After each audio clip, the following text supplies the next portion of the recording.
Welcome to the Dank Christian Memes podcast. Dank Christian Memes is a community on reddit.com where all kinds of Christians and all kinds of non-Christians share memes and fellowship. Our podcast covers topics related to faith, culture, current events, and Reddit. Thank you for listening.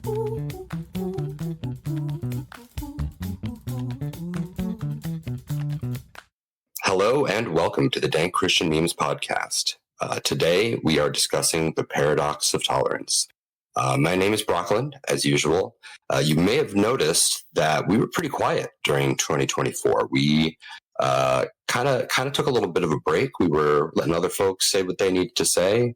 But, you know, we've always been here. In fact, we've been here for 10 years. It'll be 10 years in March. Not all of us, but the tradition is carried on since about 10 years ago on Reddit, which means we have a lot of memes. And something I realized is that we don't archive our sub.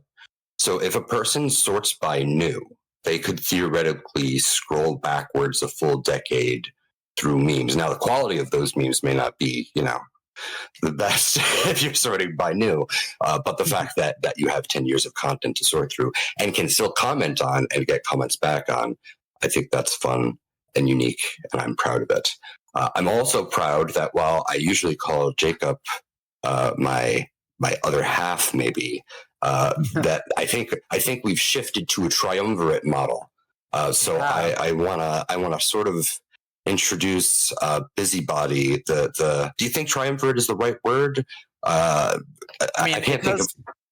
It does. It gets what you're trying to get across, but it does also have like an implication of like a sort of political cabal, which I suppose, who's the Caesar, powerful. Who's the Crassus, and who's the Pompey here? That's what we have to figure out. Well, while we work that out, I want to introduce or sort of give you an opportunity to introduce yourself, Busybody.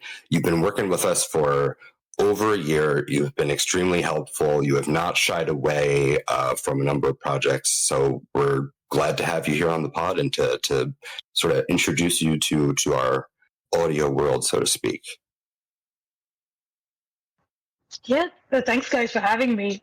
So yeah, as Broclen said, I'm Busy or Andy or AJ or whatever the heck you want to call me.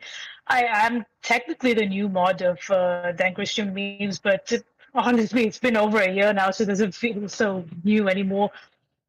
And yeah, I started out by being an active member of the Discord server. Gonna plug that as well. And yeah, I mean, it's been pretty eventful, I'll say.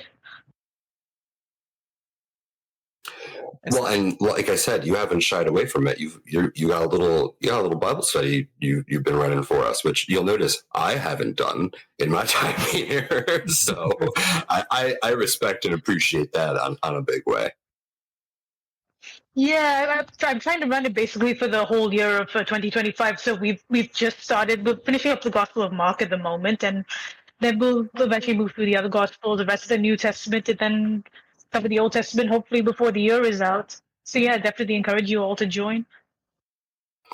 Yeah, and we've got a Bible so twice we're studying it twice. That Busybody's running this Bible study on our Discord, but we also have a partnership on the Reddit itself for a different but similar idea Bible study. They're going to go through the whole Bible in the course of the year, but that's making me cross-eyed because I can't keep track of which Bible study I'm in, and that's a great problem to have, and it's great that both sides of our community can engage in a different way. So I'm super thankful for that, and super glad you could join us on the pod. I'm curious about your perspective on some of this. Jacob, do you want to take a moment and, it comes to mind, where in the world is Jacob? And I don't need to know precisely, but in general, how are you doing? What you working on? No, you doing okay? Exact coordinates, Jacob. It's fine. Yeah. So, okay, we got a lockdown. So 25 degrees. No, just I don't know the coordinates on the sphere, but I am now living in France since I was last on the podcast. Working over here, and so I am in the suburbs of Paris, just chilling, I've been teaching, so I've been continuing as a teacher, but in a new setting, looking to do my PhD in a few years, but not yet. And I guess in my internet footprint, I've added a blog that I update. I say regularly, but the content is so long that it's really like monthly or bi-monthly. But it's called Living in the Longue Durée, with longue durée written in French. And it is just all about topics that require thinking on very long time scales. So about history, about science, especially in archaeology, paleontology. I have one on nuclear waste because I was fixated on it for like a month. So that's what I've been doing. Well, we appreciate knowing what you're breaking your brain on. I feel like you and I both, we've always got some sort of weird project. I feel like yours always comes out looking a lot shinier than mine, and mine comes out a lot memelier than yours. But nonetheless, I'm really thankful to have your expertise and the unique perspective of the suburbs of France. And I looked in that part of my brain and find that I have only stereotypes, no actual knowledge of what the suburbs of France would be or look like. So you'll have to regale us at some point. Fair enough. I've got a brief update about me, but it's kind of not about me. So Olive of Olive Tiger, who provides our music and has been a guest on the show, recently got married, and he got married to someone who's also been on our podcast, a guest named Jeff, that we had for our deconstruction podcast.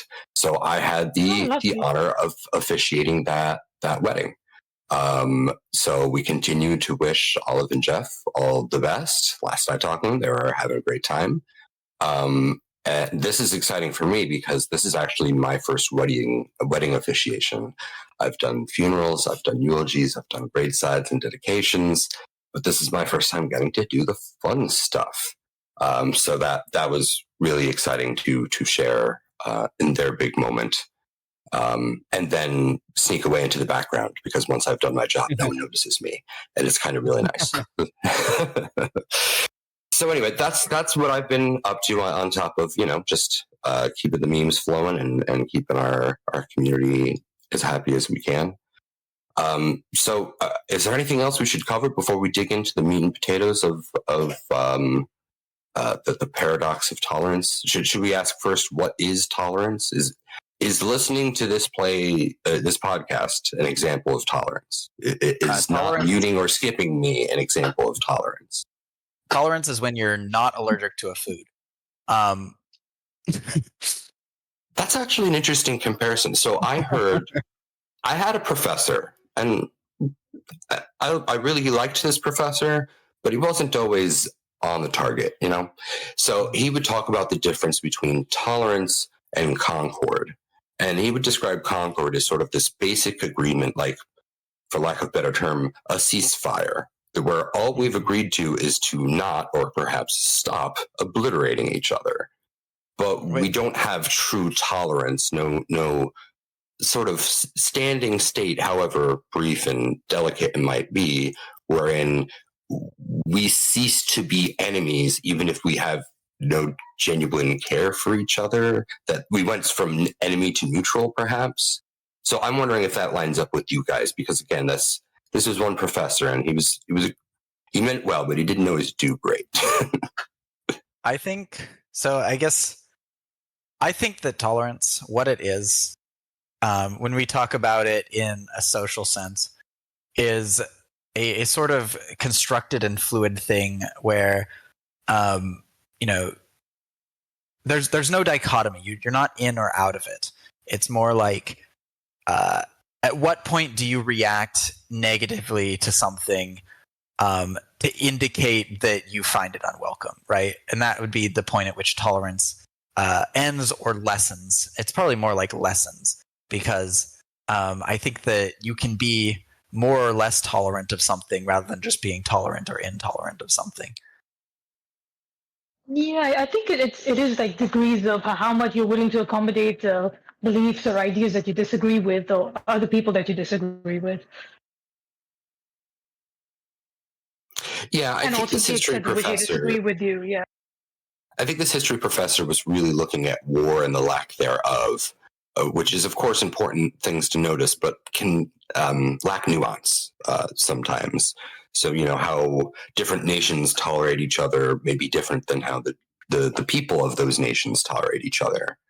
And we've seen some of that where it's like, interesting that those two governments are clashing. It seems like their people are similar and maybe, share some kind of relationship with each other. So I have. Do we think that it comes down to this question that what things must we tolerate and what kind of things are just truly intolerable? So let me try to get a somewhat concrete example. I'm not overly fond of Nazis. I don't like them, not a fan.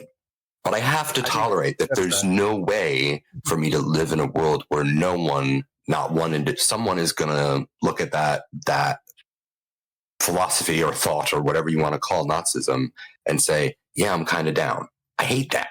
I don't want it, but I kind of have to tolerate it or it would turn me into the Punisher in something scary.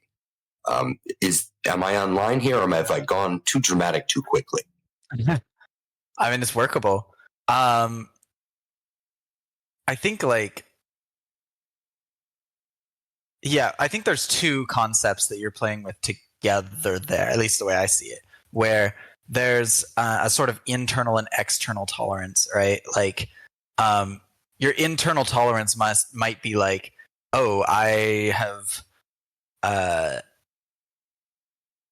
feel comfortable in this setting, right? And your external tolerance is like, I am reacting actively to change my setting the moment it hits this point, right? Those might not match. You might be completely uncomfortable with the Nazi in the room, but you might decide in the situation that you don't think there's anything you can do about it. And alternatively, you might actually be rather comfortable and still think that there's some reason that you might need to, whether it's to protect someone else or something, take action, right? I think those two things can exist at different levels that don't necessarily match. Well, and the question is inherently different when you ask what year is it and what country are you in. So yeah, I don't. Again, it really does depend on the situation. Yeah. Right. So I don't want to. I don't want to dive. You guys know I have a thought experiment that is actually like something that happened to me, but I don't want to get there yet. Mm-hmm. I want to sort of go in a slightly different direction. Where do we have a difference between tolerance and acceptance? Are tolerance and acceptance the same? I feel like they can look the same in a lot of situations, but I feel like they are very clearly not celebration, right? So we might say we celebrate diversity, we celebrate.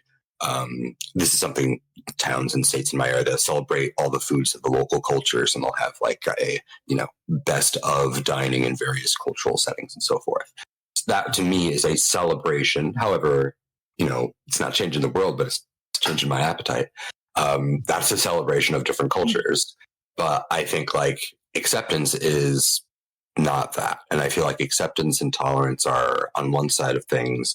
And acceptance, interaction, and some level of appreciation, celebration is aside from that. Am I creating a false dichotomy, or is this actually lining up?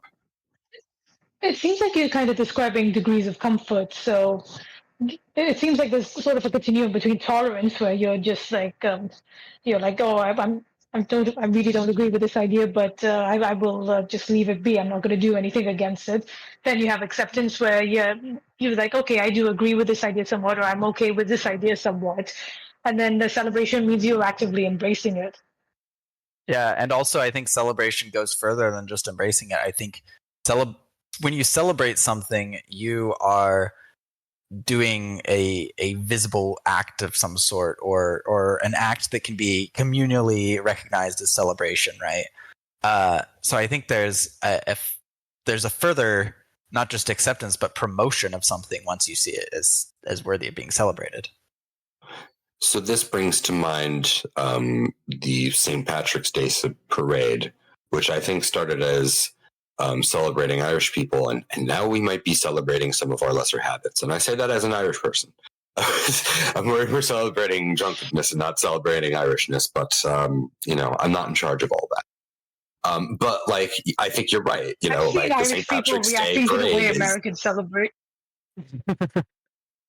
You've got a point. We it's kind of we go big or we go home with a lot of our celebrations. Like, but also like just because you go right. So just because I go to the Jamaican food cook-off and I love the food and I eat it and I have a great time, it doesn't necessarily mean that I know or care anything about Jamaican culture. Now I do, and I'm scared because I know a lot of it is very spicy. So I'm very cautious.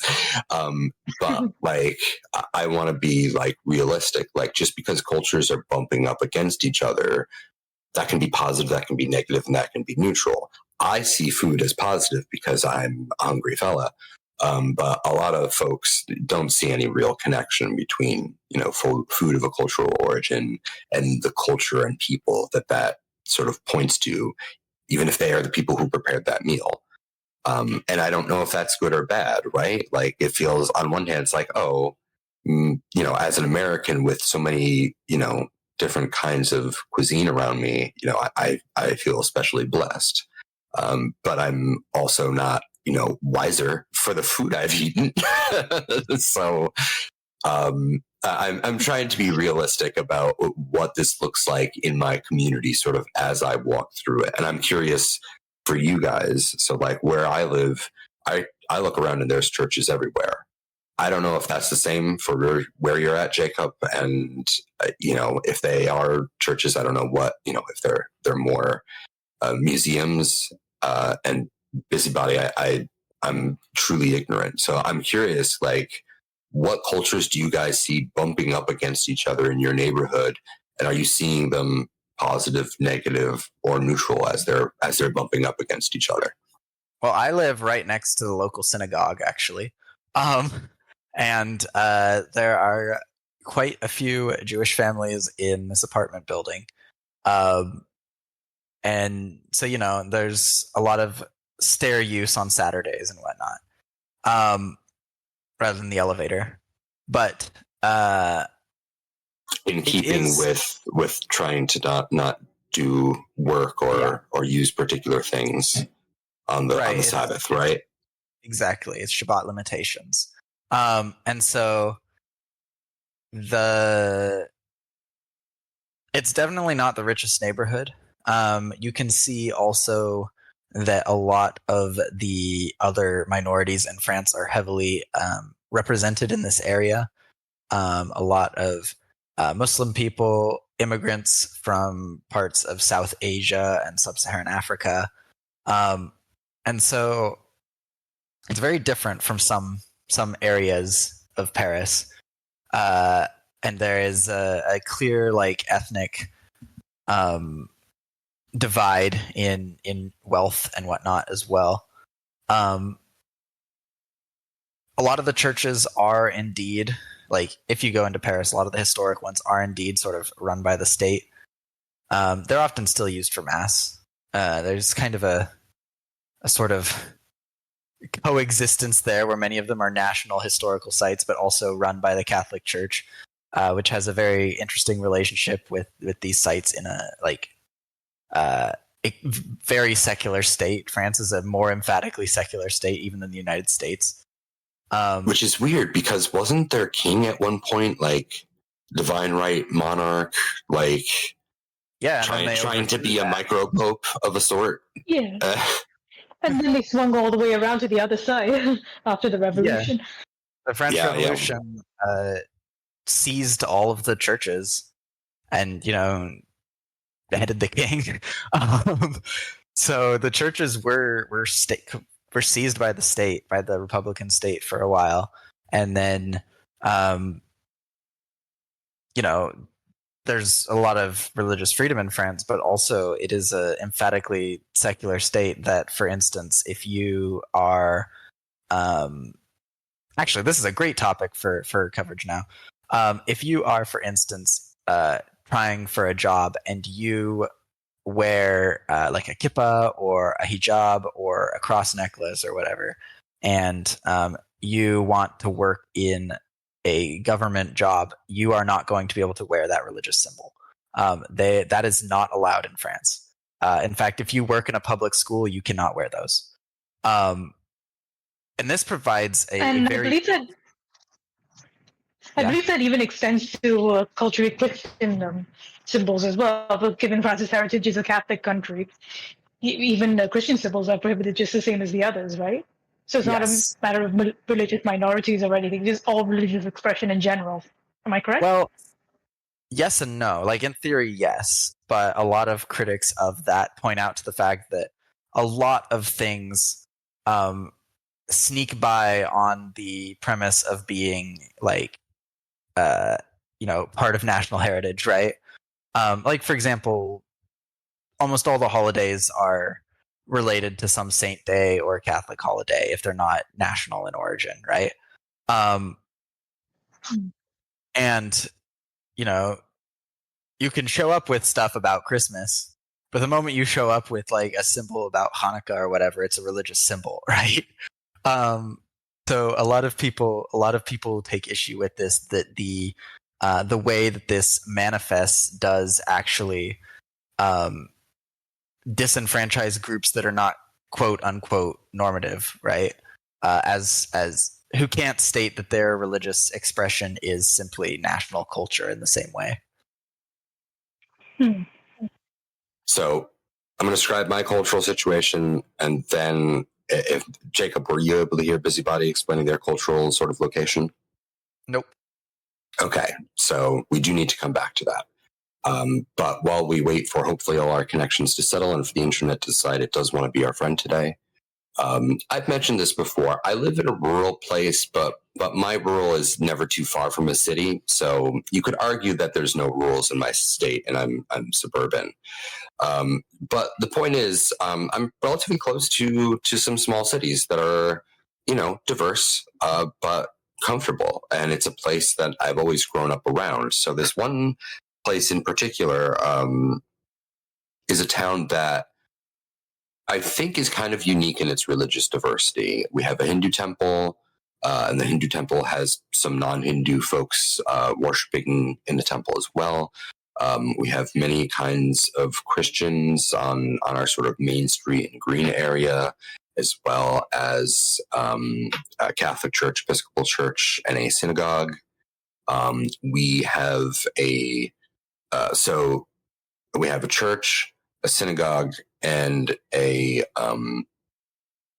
Muslim community center on the same block with each other. And so for the day to day, It sounds like the setup to a joke. It does, right? It sounds like a long setup to a joke. Like, what are all these people doing next to each other? There must be some narrative reason for it. But this is just kind of how it's been growing up. And, these churches, like most churches, they're getting a little smaller. They're probably getting a little quieter. But some of them are open and affirming. So when Pride Month comes, there are events and there's a Pride Festival. And they're certainly not running the show by any means, but those churches are involved in events and giveaways, and some are marching in the parade, and some are giving out stickers that says, God loves you, and things like this. So, this has been nice because we know that we affirming churches are not in the majority. We know that most of the religious organizations around us are not down with the LGBTQIA community. But it's nice to be there, and it's nice to find that, oh goodness, surprisingly, the synagogue is affirming. I didn't expect that. So I'm learning about my neighbors and interacting with them more. So this I see as a very, positive thing. But I've also had a situation that was the opposite of that feeling. So I'll turn to that in a moment, but I want to check in on Busybody and the state of your connection. Are you with us? Can you hear us? Can we hear you? No, that seems like a no. Okay. So the situation I had, so I already described this sort of town green, right? Do you have the picture of what is it, the theater of the mind in your head, Jacob, of this. Honestly, it looks like Main Street of Disneyland, except all the like thematic shops are just religious buildings. Yeah, it's not too far off. I mean, there's hotels and gas stations too, and like it's not so ideal as such, but nice of you to think of it so. So, I went to Christmas Eve service at one of these affirming churches, and that was, for me, a really great experience. I'm not, I'm always involved in Dank Christian memes, but I'm not always in churches themselves. And it's, has been really great for me to have positive experiences there. So I had a great time on Christmas Eve, but as soon as I stepped off the steps of the church, right? So, and I want to be particular about this borderline, that there was a hate preacher standing on the sidewalk. So he's standing on public ground. He's not standing on the church. He's not trying to get on the church or anything like that. Nonetheless, he is strategically standing there so that he may tell all of us, including our children and our families, that he is rebuking us and that we are condemned and so on and so forth because we're open and affirming. This he's doing on Christmas Eve. And my first thought was, why aren't you at your church? But my second thought was like, this isn't allowed. And of course, I don't get to decide what's allowed. So for me, this is not allowed. For me, this felt like a violation. So I engaged with this person, as I am familiar with their talking points. They tend to only have about 10 to 20, depending on how you count. And you can put them all on one of those signs. They often do. Yeah. So like, I wasn't, abusing myself with the notion that I was going to change this person's mind. Nonetheless, I wanted to, as a minister who wasn't there as a minister, stand between myself, put myself between this person and my family and other families, that if this person wants to rebuke someone, well, rebuking me seems most appropriate. Maybe you should, leave the families and their little kids alone on Christmas Eve. So, I engaged for a few moments, suggested that this might not be the best way, offered my business card, which was declined, and went on. I don't know if this is the one and only time this has happened. I don't know if that guy's there every Sunday, because this was my first time visiting this church. But nonetheless, this man came with a mission, and his mission was to tell us that we are doing it wrong. And I have to say, well, right. But much like our Pride festivals, where we have a library that does, readings from queer authors and a couple of drag queen readings, dear Lord, that, there's haters outside there, and that they'll be holding signs and that they'll be yelling, and either folks are ignoring, or occasionally there's people trying to counter protest, but the location is such that that's not really viable. It's too tight a space. That's why they're there. So it's this sort of thing where, like, we know that we are not in the majority, and we know that there are plenty of folks who just stay home. Most folks aren't doing this. I'm not even sure if these folks are part of any of the churches in the area or part of the community. Maybe they're also, coming from the more rural spots to the city. But to me, this felt very much like a sort of attack.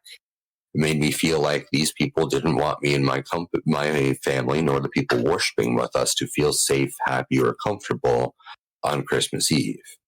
Right. And I don't want to tolerate that. But I also don't want to become that either. Mm-hmm. So, for me, I engaged a few moments. My family was able to move down the street without me. And then I, disengaged and rejoined with my family, hoping that either this would never happen again, or that the minister would be able to get a handle on the situation. If not this time, then in the long term.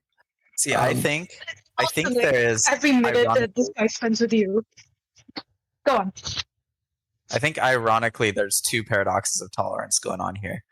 I mean, I can't speak to the mindset of the person outside, but based on those I've interacted with that were similar, I suspect that a lot of these people, what goes through their mind is they see things that they think are intolerable in Christianity happening at certain churches.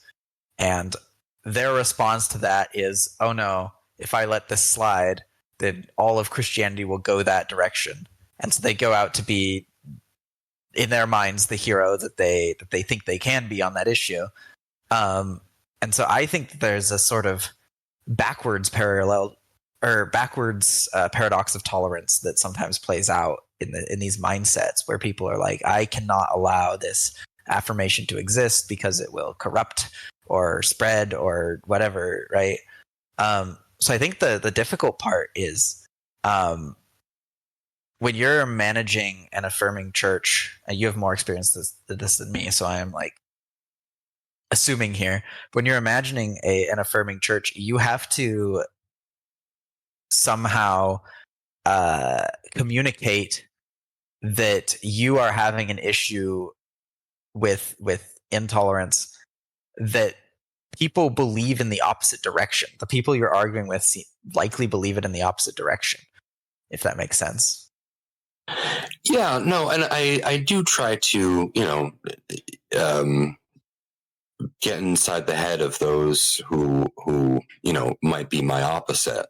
And I sort of get the idea that, they feel the need to rebuke. They feel that there's not enough market saturation. And maybe they do think that we're going to take over. And I got to tell you, looking at the numbers, it doesn't look like we're going to take over. No.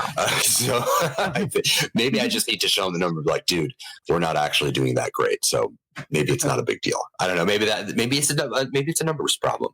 But I think you're right. I think the problem is if we strip out the issues, right? Because if I point at any church, including and especially my own, I find and see things I do not like.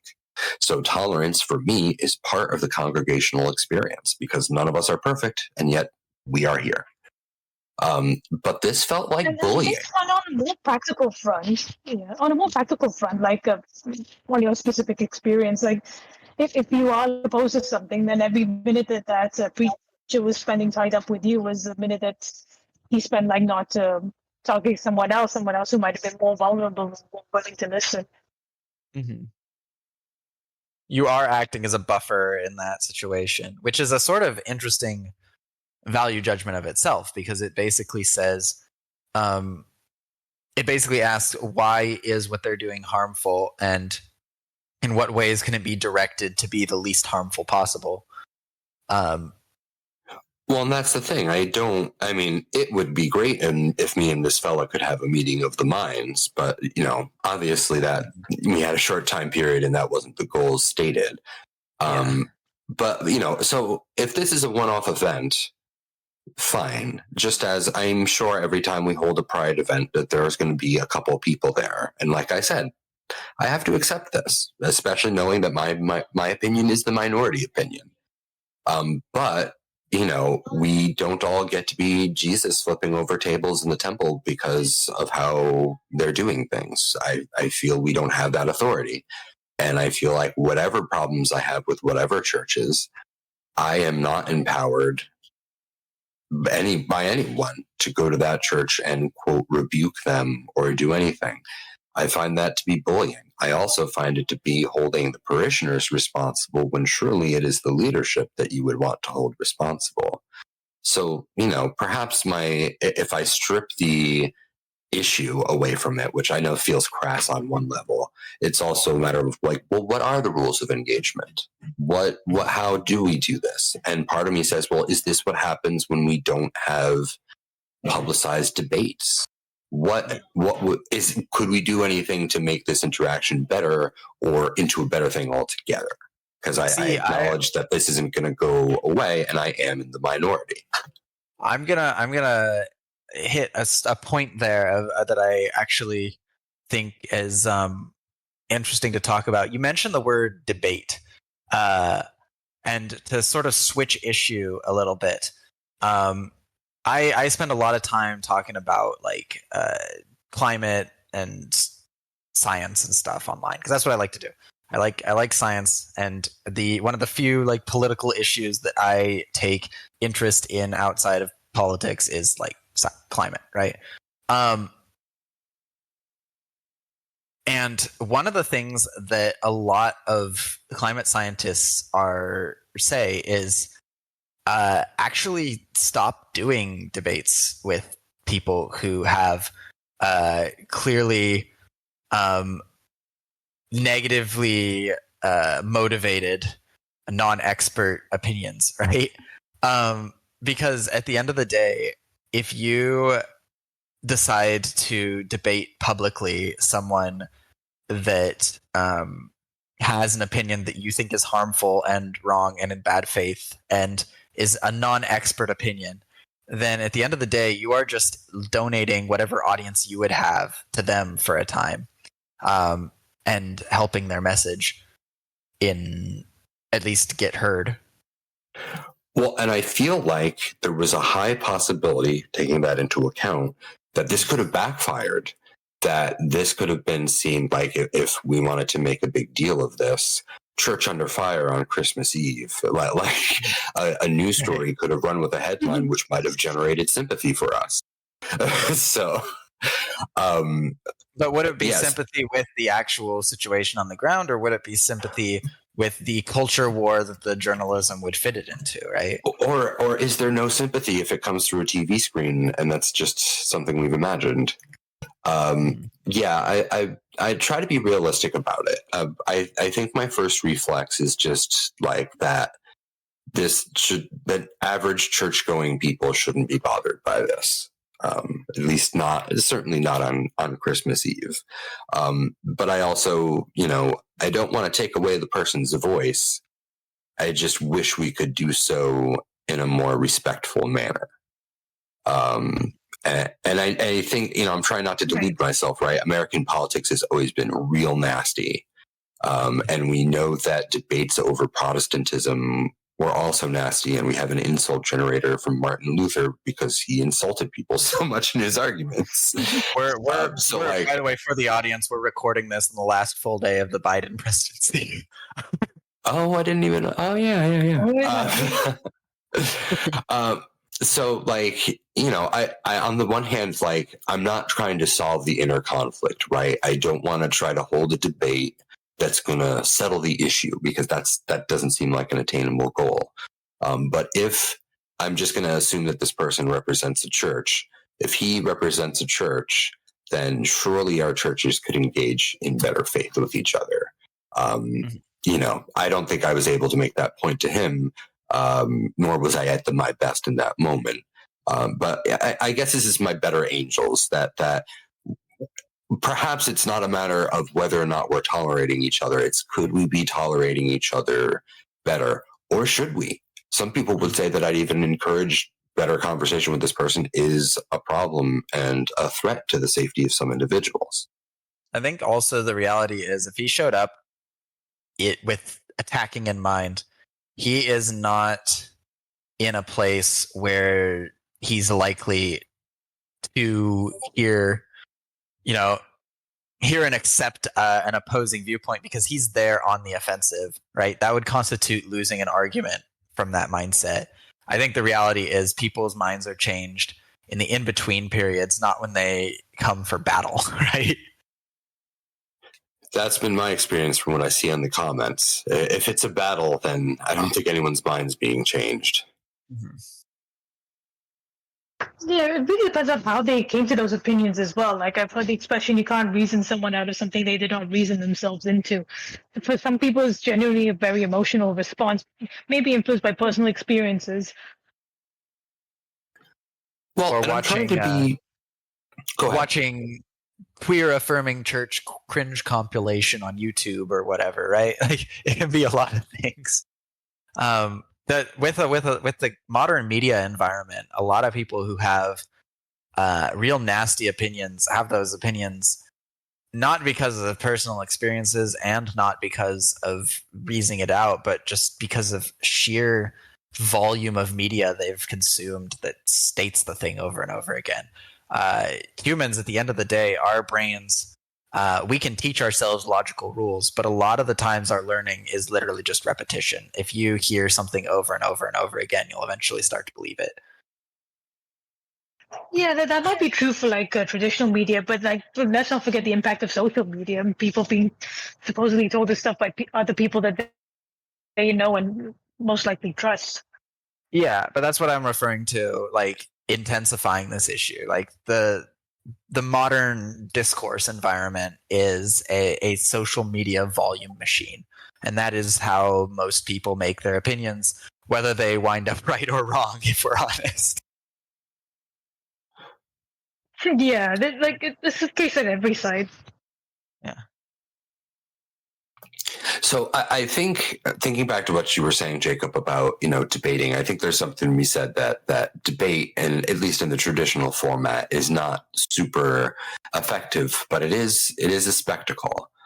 And I wonder if that's what this person's goal was, to be just a spectacle. And perhaps by engaging with him, I also contributed to that and became a new player in what had been a one-man show. Did you have an audience when you did that? I hope Did anyone not. gather? No, so everyone was leaving church, and as you might imagine, on Christmas Eve, it was not warm. So people were pretty keen to get to the crosswalk and to get to the parking lot.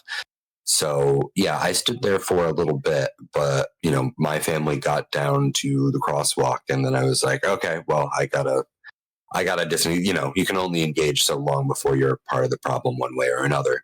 I went my way, but I don't know. There was.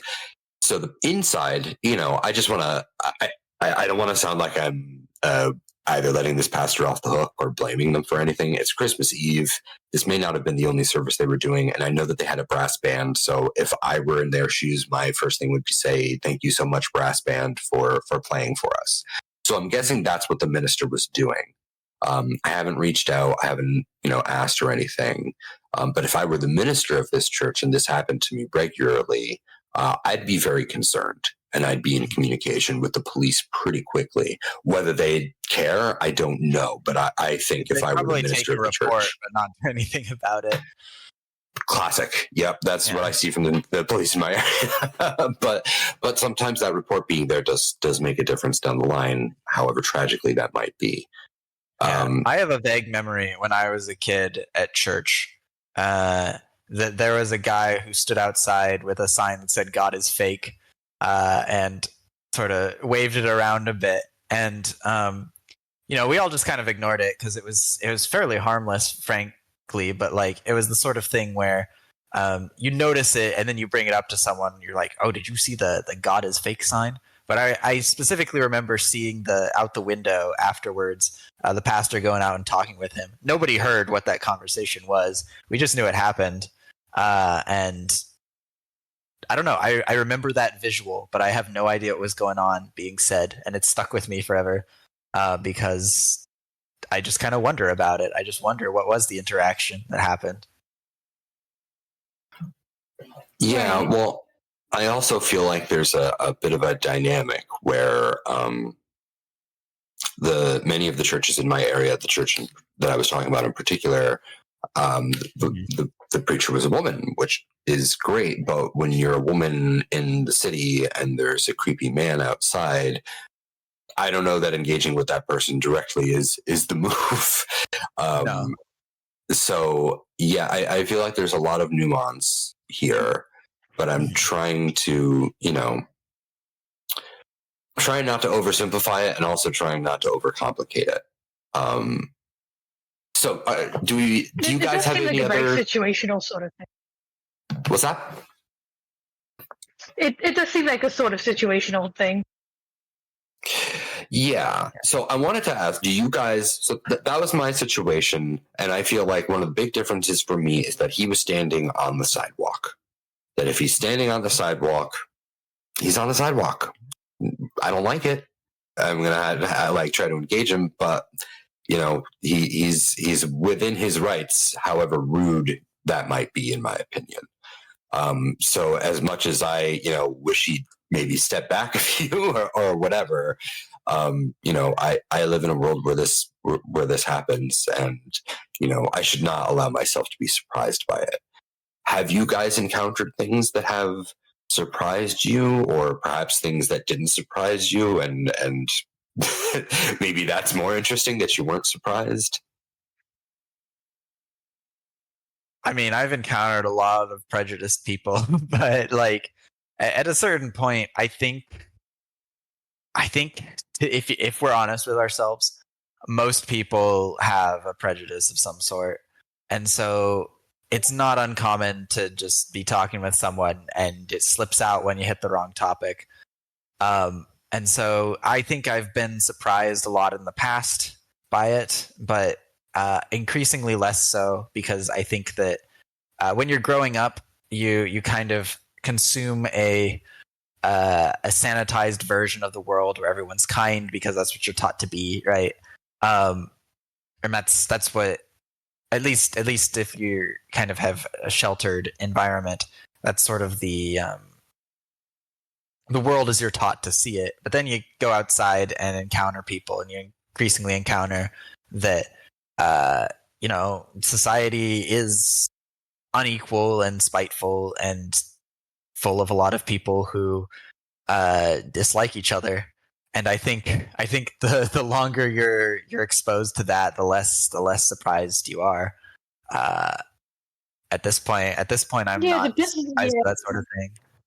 If anything, if I see a street preacher like that, I walk nearby to watch for a little bit, because I am vaguely interested in what's going to happen, if it's going to be different than the times I've seen before.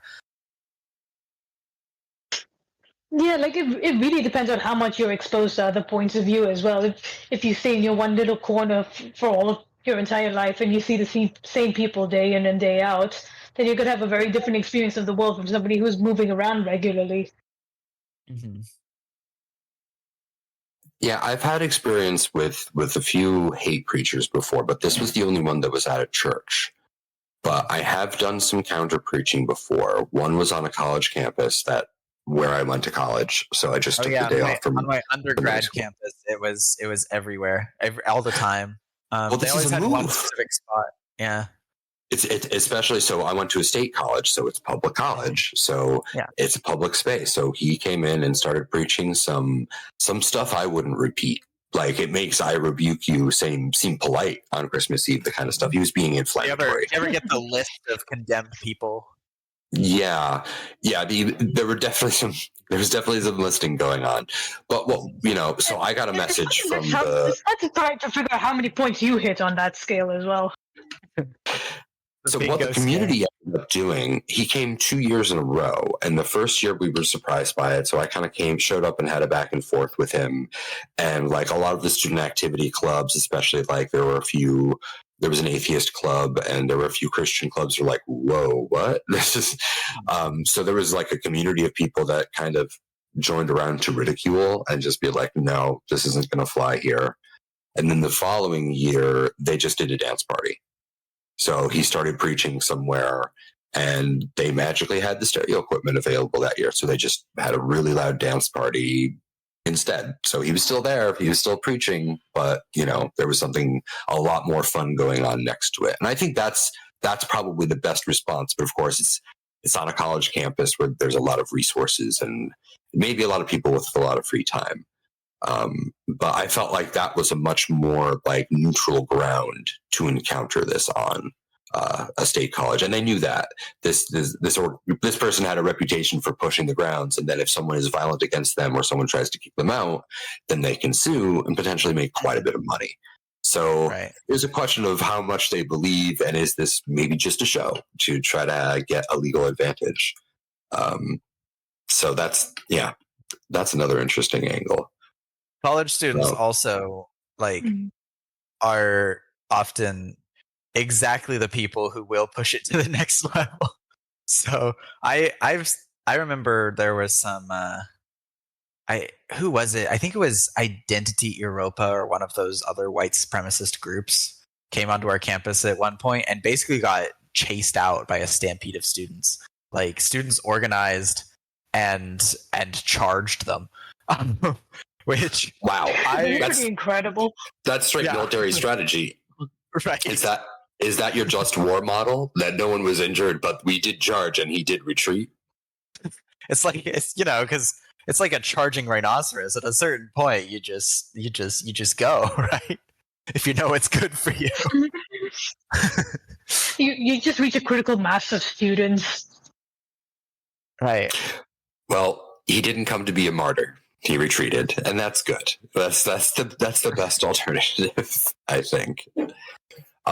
Okay, so I want to, if unless you guys have something else, I want to get to the big question we haven't engaged with yet. But Busybody, I know you were having some connection issues. Was there anything you wanted to say that we didn't get to? I feel like the internet has been pretty rough on you today.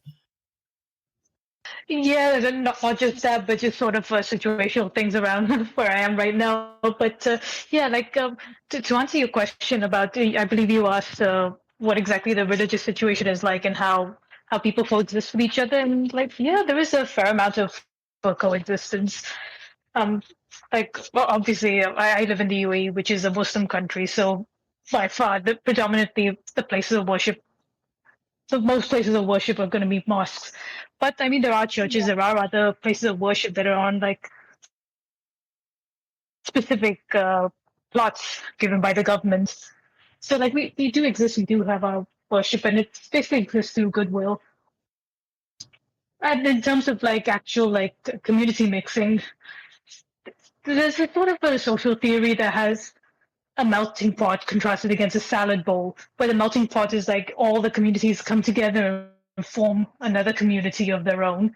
And the salad bowl is everyone is together, but everyone keeps their own separate communities. They don't end up blending together. And I feel like there's a bit more of a salad bowl model around where I am. So are you aware of any flare up? So I feel like this is the thing we see in the narrative, right? That if there's a flare up, especially between different faith groups, that hits the news. But I know for a fact, like I've worked with churches that are federated of different denominations and have been for generations, that when two churches of different groups just join together, there is no headline. So like, Yeah, I wonder how much when of that happen. They hardly ever make the news. Yeah, well, in my area, the newspapers used to have a religion section, and I think it was mostly just for Sundays. But if it was a holiday, they'd run it during the week or something like that. And I think that sort of discourse and dialogue has just been diminished as Very America interesting is because I've becoming never less seen that. churched. Yeah, I've never seen that outside of like a specifically religious. It's in New England, still has some puritanical stuff holding on, and like I said, it's going. But everyone would buy the Easter paper because of the religion section. Which when I was young, the religion section was reporting about how there was a crisis of clergy. There weren't enough clergy to go around, and people are leaving the churches in high numbers. So, at least the religion section explained to me why it would no longer exist in the future. I see. I guess the spirituality section you get mostly nowadays is the little astrology, horoscope list. If you're a large that's paper, like you gotta mostly have the horoscope section. Some of our local papers will have a listing for the church and its regular worship time, or it's unclear if they take out an ad or if the paper just runs it to have more content of, here's when our Christmas services are, here's when our Easter services are. Churches running ads. This is a tangent, complete tangent. But when I went to the Book of Mormon musical, which I have seen twice, both times the Church of Jesus Christ of Latter-day Saints rented out the entire advertising in the bulletins. The bulletins advertising. They are very powerful and apparently very rich. Yeah. They basically said, "Oh, you've seen the play, now read the book," and like gave local church times and stuff. So yeah, it was like read the book that inspired the play, right? Yeah. Yeah, basically. There's a bunch of different things like that, which I found very interesting. Yeah, I think go back to the newspapers. Yeah, the newspapers here do have the Muslim prayer times every day.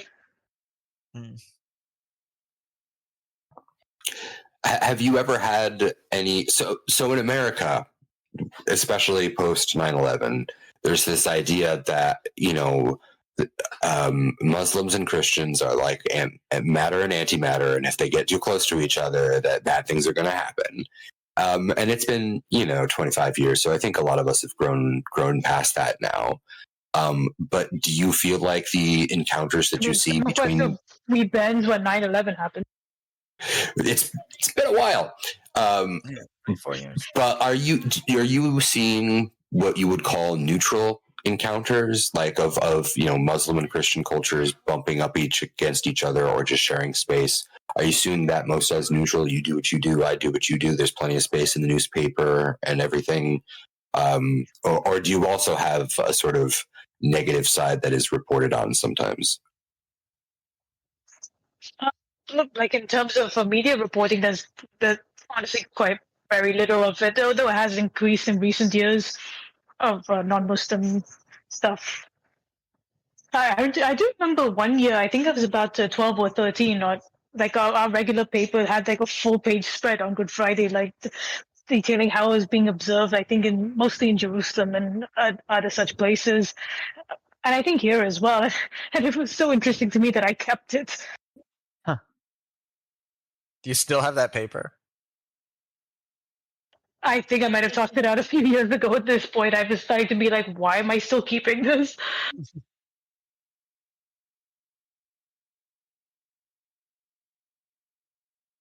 I have our final question here, but I don't want to go there until I'm sure we've engaged in all the more practical, down to earth, personal experience kind of stuff. I think most of my personal experience with the paradox of tolerance is it's just on like Discord servers. So there's a phrase, a reframing of the problem that is called the Nazi bar problem, which you might have heard.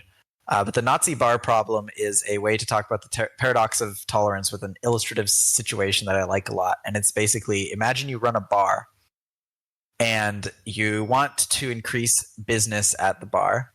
But one day a guy walks in with a huge like swastika tattoo, quite visible on his arm, sits down and has a drink. And you decide, all right, he's not causing any trouble, so you let him have a drink, and then he leaves. And then later he comes back with some friends who have the same thing, and everyone's looking because you've got a Nazi group there. And what's happened is now that you've to been give a mouse a cookie. Yes, this is to give a mouse a cookie, but to give a Nazi a beer. You have become the Nazi bar because you are the bar that has tolerated it. So now, in their community, they know they can come there. That is the Nazi bar problem, as I've heard it framed. And it sounds like it might work the other way around as well. Like if you become known as the bar that sells Nazis and people opposed to Nazism might not want to go there. Exactly. So you change your audience over time, because anyone who has a reason, which is a lot of people, to avoid a place where the Nazis gather, is going to stop doing that once they notice the pattern. And anyone who is, attracted to a place where Nazis can gather is going to be like, well, this is nice. We should go there because I have liked the atmosphere. So I'll invite my friends, introduce them to it, and maybe they'll approve too. And so you end up with a change over time. Being the provocative in a crowd, being the provocative person over the non-provocative person is a more powerful position, because people have to choose how to react to you. And so, like, as the owner, you have to realize that, like, the people who are there as provocateurs, whether willingly or unwillingly, are going to be the people who determine how the crowd becomes shaped later on, because they're already in communication with the crowd. I feel like that's a problem, but you haven't presented a solution. What's your solution to the problem? Because I have one, but I don't know if you agree. When you see the swastikas on the guy's arm, you say, "We don't accept that sort of thing in here. Get out of my bar." I mean, of all the places that is susceptible to socially discriminate, I think bars might be up there. So, in my view, let's take the failure state, right? Let's say that I didn't think the swastika was a big deal, which I don't know why I would do that. Let's think it's just one guy, whatever. If I give him a beer, maybe he'll go away. One thing led to another, and now, oh my God, my bar is a Nazi bar. What do I do? I feel like the solution is very simple. You shut down the bar. Yeah. I mean, but also, that's presumably your business, right? You don't want to get to that point. No, you don't want to get to that point, and I feel like that's why this is a cautionary tale. Like, do you care more about your... And it assumes nothing of the bartender's values. It assumes that the bartender is afraid, is not afraid, likes, doesn't like, has feelings, doesn't have feelings. Right. There's a lot of different starting points for people to have, and I find something that I encounter as a mod on Dank Christian memes is that I had a lot of great teachers, both in high school and in higher ed, that ran me through not, the paradox of tolerance itself, but real world issues that relate to that. And I know that not everyone has done that, and I want to give people room to. I want to tolerate folks as they grow, grow and learn and challenge things. But we as a community draw lines. And I think this points to something a professor... I've mentioned this before. I'm sorry, I'm going to mention it again because I think it is something a professor said that was right. That if you are going to have a community, much like if you are going to have a cell, you must have some kind of membrane. You must have some kind of dividing line between that which is outside... a bilayer with a hydrophilic and a hydrophobic component. You took me and my professor's beautiful imagery and made it so scientific that now I'm scared of it. But the point being that if you don't have a dividing line to your community, that you don't have a community. That, did you just make a bar or did you make a biker bar? Because making a biker bar has implications. Alternatively, keep the bar as it is, open a new one, and then you're basically playing both sides. No matter what, you wins. Well, and this also means no minor sign on one place and the no Nazis on the other. Well, but there's also, I don't know if you've seen it, Jacob. I know it's a little niche, but cabaret is kind of, if not, it's about this. It's about during the time where the Nazis are rising in Germany, a club that everyone is having fun, and it seemed to be a story about love and romance and identity and perhaps liberation and a lot of different things. And it ends with the audience. Sorry, I'm going to give away the ending. Spoilers, cover your ears now. The end is, all the fun things they've done on play, and they look to the audience, and instead of applauding, it's all Nazis standing there straight-faced with guns. That the cabaret had become the Nazi cabaret, and I don't think it was because of how the cabaret was run. Huh. So there's what year are you in? What country are you in?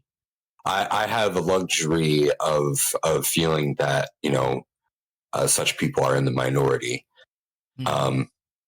But so I'm gonna bring final question, and wherever we go from here is up to you guys. But a lot of people on the internet, and this is not new, I say that if you see a Nazi, you should punch a Nazi. If you see someone who is wearing a swastika, clearly dressing like they want to be a Nazi, that there's a philosophy, a school of thought, if you want to call it that, or just a violent recourse where people say you should punch that person. And there's a number of videos on the internet of people doing exactly that. And that to me is violence, and violence is a big part of the reason why I don't like Nazis.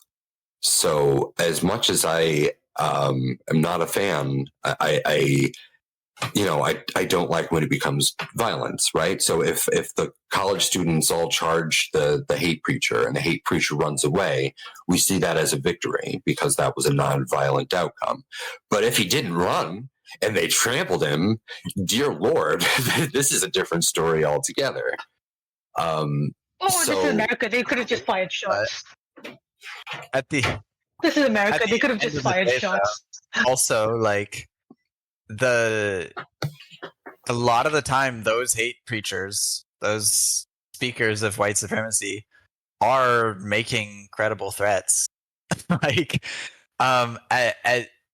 might obviously as a blanket statement, it's hard to say something about every situation, but like the most common source of the most common motivation of terrorism in the United States is white supremacist or far right action. A lot of people who are espousing these ideologies are openly espousing the idea that people should be removed from spaces.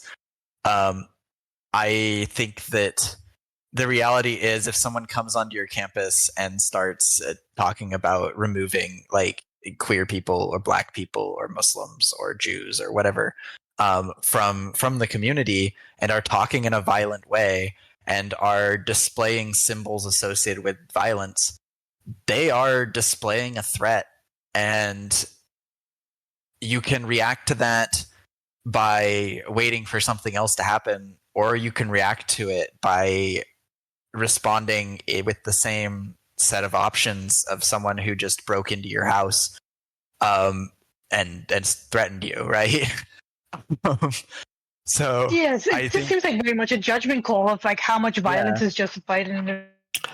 All right, but I'm going to bring this to a place, and you all tell me, but it seems like no matter how we feel about the Nazi and how much of a risk or a threat they are, we've got this Jesus person saying to love my enemy. And if I'm considering punching this person because of what they're doing, how do I reconcile that I can't let this enemy hurt others, loving my neighbor, with I can't succumb to the same hate this person represents? I need to find a way to love my enemy, or perhaps an ideal distance from which to love that enemy.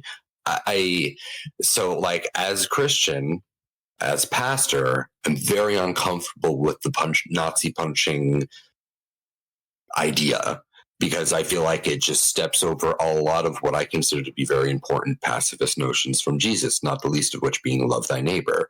But I don't think Jesus wants us to enable Nazis.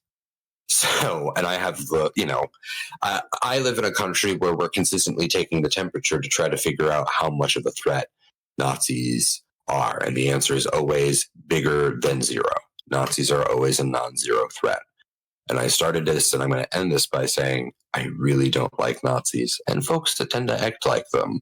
And I do need to love my enemies, and I do need to challenge myself. But that's in my heart of hearts. And so I am not a Nazi puncher. I would be scared. I'd think I would get my family the hell out of there, and I would make a number of strategic phone calls thereafter. But I am not the person to punch the Nazi. I'm just like I'm not the person to debate the guy on Christmas Eve for an extended period of time. I joined my family and then went home because I have a Christmas Eve to have. And on a level, it was part of how I loved my enemy on that day. Is like, bro, surely there's a church where you could be sitting and praying and peaceful and happy, if only for an hour. Like, my biggest question when I try to identify with this person is, do you have a church? Like, is everything okay at home? Like, so, and it's different. Like, what is how you wrestle with it in your heart of hearts and how you respond to it in civil society. So I'm trying to walk the line and not oversimplify, but also make clear, like, I have it easy in my community because I can ban and mute people when they cross certain lines, but real life doesn't work that way. And, that's scary sometimes. Yeah, I think so. I have definitely, in the past, I have been a lot more strict on my understanding of pacifism, that like reacting violently is bad intrinsically. And I think I've come to a notion where I think that it is bad, but it's sometimes worse to enable violence, if that makes sense. As in, like, there are times where the credible threat to someone else is raised to a point where not doing something is violence, and where the only option is to do a form of violence to prevent it. And I think that I can agree with this on a person-to-person level, but if we put this at a governmental level, I think we're going to invade Iraq and Afghanistan again if we're not careful. Well, I mean, let's go to our Nazi example with the government level. In 1941, Nazi Germany declared war on the United States, and the United States responded with, leveling the city of Dresden, invading France, and I think most of us agree that this was a pretty good thing. D-Day invasion and all that. So, I mean, the largest instance of fighting Nazis with violence in history during World War II has largely come down to us as seen as a completely justified struggle. Yes, but Jacob, you are being so very American, and I can't help but tell you that you're wearing your Indiana Jones hat in class again, and I'm going to have to take that whip from you. I'm a little. I think you're right, but I don't want to make it that easy on you. Is basically what I'm saying. I can bring up the Soviet Union too. They did a good thing in that as well, if we want. But, First off, I would like to say. Well, First off, I'd like to say I think we broke Godwin's law within the first 5 minutes of this podcast. that's true. And secondly, to tie this back into Christian ideals, like the same Jesus who said to love your enemy and turn the other cheek also flipped over the tables at the temple in Jerusalem. And like there's a long history of Christian pacifism, and there's also a long history of Christian violence. And then you have people like John Brown, whose devout Christian beliefs led him to basically try to start a revolt. John Brown's body So lies. I think it's really a long. John Brown is a perfect example of if you take, and stop me if I'm mistaken, I think I'm understanding John Brown and John Brown's raid pretty well, that had it just been at a different time and maybe a slightly different location, but mostly a different time, it would have been cool. But because of the time, or maybe it's too early, depending, it might look at it as an act of terrorism, although, he wanted abolition, and we look at abolition and say, yeah, you should want that, and you should be willing to fight that. Things. It is an act of terrorism. It's an act of terrorism that a lot of us have come to consider justified. The terrorists won, Jacob. As an American, I don't know what to do right now. I feel like if John Brown were alive today, he'd definitely have a subreddit dedicated to him. He definitely has internet community dedicated to him even in death. So I definitely have heard people speaking highly of John Brown, and it's the sort of thing where like the Battle Hymn of the Republic, which is basically the second most famous American political song, is a rewritten to the tune of John Brown's body, not the other way around. During the American Civil War, basically, John Brown's body became such a popular song with troops, especially as abolition became more impactful, because troops went to the South and saw slavery in action, and they were like, "Oh, this was horrible," and started to empathize with John Brown and other radical abolitionists, right? And then the U.S. government was like, "This song is popular enough that we have to write a cleaner version," and they wrote "Battle Hymn of the Republic." So I did not know that. I do want to say a little bit on pacifism, that I do think pacifism is in a society like ours aspirational, and I do aspire to it. And I encourage others to give it a shot in the acknowledgement that it's not easy. But I think we live in a time where there's a lot of violent options that we see in play. But I think there's some non-violent options that aren't in play. I think that we live in a society that has unique and interesting tools, and that you can get people's attention in unique and interesting ways. And I'm not even just talking about the internet. If you get the right set of lights to be the right distance apart over New Jersey, then a fair amount of the Northeast is going to think there's UFOs. And that's not hard to do with today's technology and, I don't know, 10 friends. So, this is not a conspiracy theory about, the lights over New Jersey, but just making the point that I don't want us to be so quick to pick up our bayonets and rifles. Right. I understand that they're there. I do yearn for the day where we, take our swords and beat them beat them into plowshares instead. But there's got to be other tools. There's got to be other options. And like I said, I counter preached against a hate preacher once, and it was okay. It was better than no response. I think it was what was needed. But the next year, the dance party they had, that was perfect. It was, and it was so nonviolent. It didn't even acknowledge the problem. It's just threw a party instead. Right. And there's something sweet and brilliant about that. And all we really needed was a couple amps. It was a large college campus. Those amps are around. We were lucky we could get them from the student center, but someone had an amp we could borrow. So, I want to acknowledge that, we know what happens when we just let things slide, but also we can find creative solutions, and there are creative solutions, and we shouldn't let ourselves off the hook either way. So that's me trying to walk the line and still aspire to my pacifism, even though I realize there's a lot of laws, and like Busybody said, there's traditions of violence, there's traditions of pacifism, and they're not always separate. Mm-hmm. And they're both in the Bible. That is true. They are both in the Bible.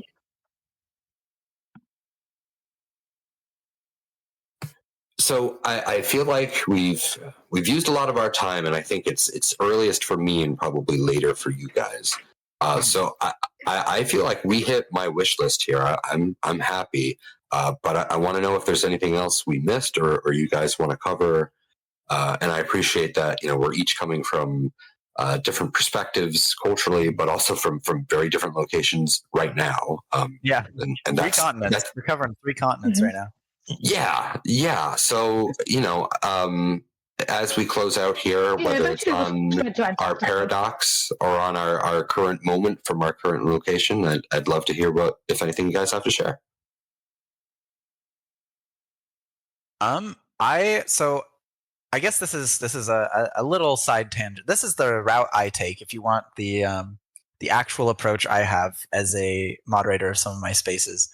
I have a far higher tolerance in personal interactions than in group interactions. And what I mean by that is I am aware that harmful people will often harm others in a group, but that I might have different level where it becomes harmful to me. So there are a lot of people who I have banned from communities in moderating at some point or another who still have the total right to message me from time to time. And they do, and sometimes they ask for help or advice or whatever. Sometimes these people have absolutely reprehensible opinions, but like at the end of the day, there's someone I could still help.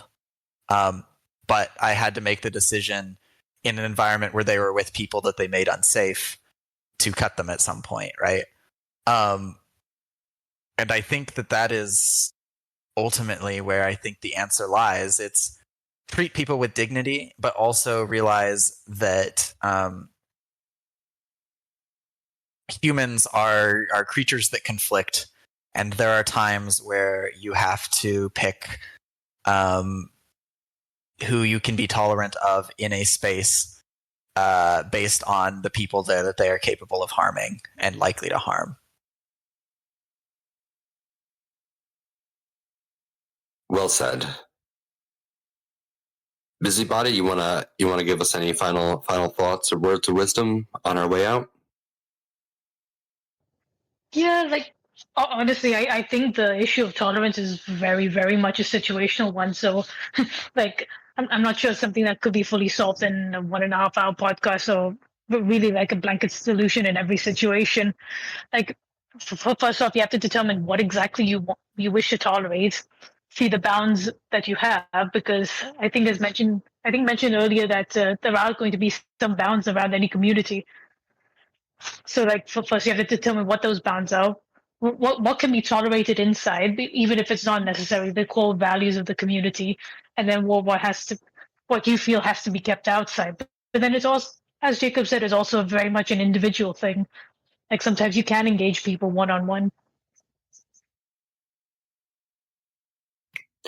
Yeah, I agree that one-on-one interaction makes a big difference. And Jacob, I think I've had similar situations where someone is someone I interact with, maybe in a different community, but in my community, they did get the boot.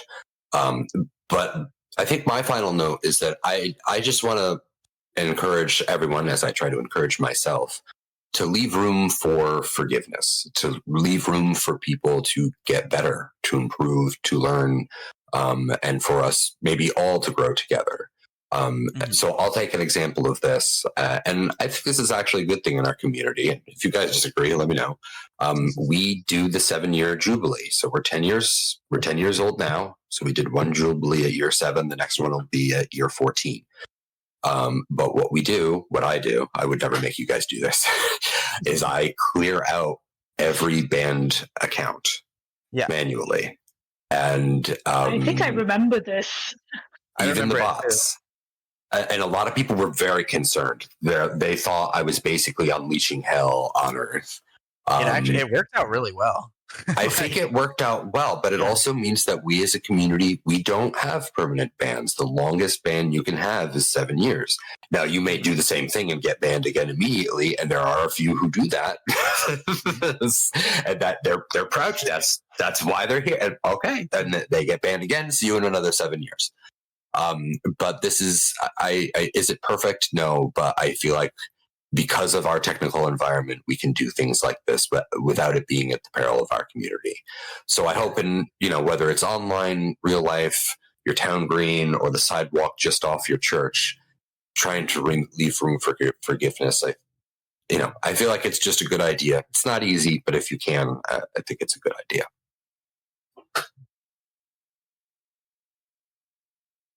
All right.